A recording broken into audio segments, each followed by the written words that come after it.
एक बार की बात है, एक गांव में राहत नाम का एक आदमी रहता था। वह बहुत ही आलसी और कामचोर था। उसे यह बिल्कुल भी पसंद नहीं था कि वह कोई भी काम करे। वह पूरी तरह से बेकार था और हमेशा ऐसे मौके की तलाश में रहता था जहां उसे बिना मेहनत के खाना मिल सके।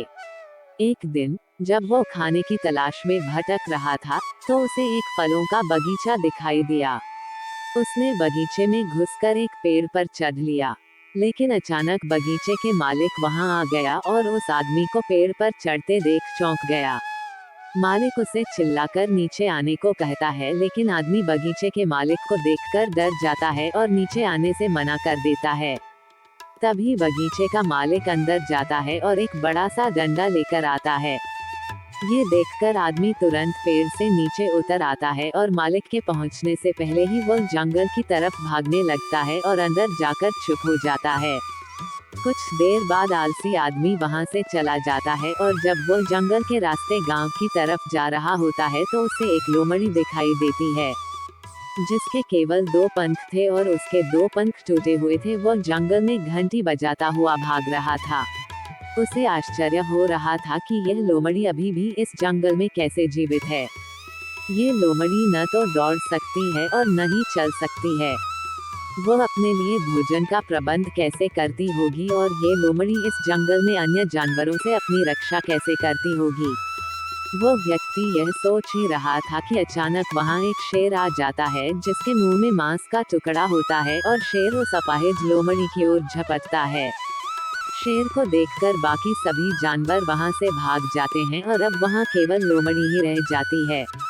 और वो आदमी अपनी जान बचाने के लिए एक पेड़ पर चढ़ जाता है, और फिर जो होता है उसे देखकर वो आदमी हैरान हो जाता है और लोमड़ी को अपने सामने ही छोड़कर वहां से चला जाता है। वो हैरान हो जाता है और भगवान का विमान देखकर बहुत खुश हो जाता है, और फिर वो सोचता है कि भगवान के पास सबके लिए कोई ना कोई विमान होता है, और अगर भगवान के पास इस लोमड़ी के लिए विमान है तो मेरे लिए भी जरूर कोई विमान होगा। और फिर वो आलसी आदमी सड़क के किनारे एक बड़ा सा पेड़ देखता है और उसके नीचे बैठ जाता है, ये सोचकर कि मेरे लिए भी कोई ना कोई उसके लिए खाना जरूर लेकर आएगा।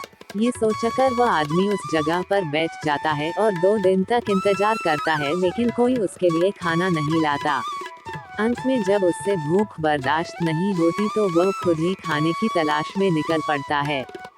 वह सड़क पर जा रहा था कि रास्ते में उसे एक बूढ़ा आदमी मिलता है।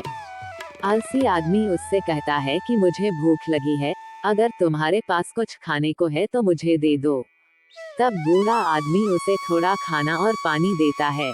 खाना खाने के बाद आलसी आदमी बूढ़े आदमी से कहता है, और हर पल का एक गहरा अर्थ होता है, और मैंने सोचा कि लोमड़ी बस बैठी है और उसके साथ कुछ अच्छा होने का इंतजार कर रही है, लेकिन वो आदमी यह भूल गया कि लोमड़ी मजबूर थी, लेकिन हम लोमड़ी की तरह मजबूर और मजबूर नहीं हैं। भगवान ने हमें अपना काम करने की क्षमता दी है। शेर की तरह हमारे पास भी अपनी स्थिति को बदलने की अपनी ताकत और क्षमता है, लेकिन उसके लिए आपको प्रयास करना होगा और सक्रिय होना होगा, तभी आप शेर की तरह बन पाएंगे। इस कहानी में बहुत गहराई और संदेश है। ये समझना कि हमें अपनी मेहनत और प्रयास के माध्यम से ही अपने जीवन को सुधार सकते हैं। लोमड़ी की तरह हमें मजबूत बनने के लिए अपनी क्षमताओं का उपयोग करना चाहिए। शेर की तरह निर्णय लेना और सक्रिय रहना आवश्यक होता है। ये कहानी हमें ये सिखाती है कि जीवन में सफलता प्राप्त करने के लिए हमें अपने काम में मेहनत करनी चाहिए और आलसी नहीं होना चाहिए। तो दोस्तों, ये कहानी आपको कैसे लगी कमेंट में जरूर बताइए। वीडियो को एक लाइक जरूर करें और चैनल को सब्सक्राइब जरूर कीजिए, और दोस्तों के साथ यह वीडियो को शेयर करें ताकि दोस्त भी यह कहानी जान सके, सुन सके। फिर मिलेंगे दोस्तों अगले वीडियो में। कमेंट में जरूर ओम नमः शिवाय लिखें दोस्तों। ओम नमः शिवाय।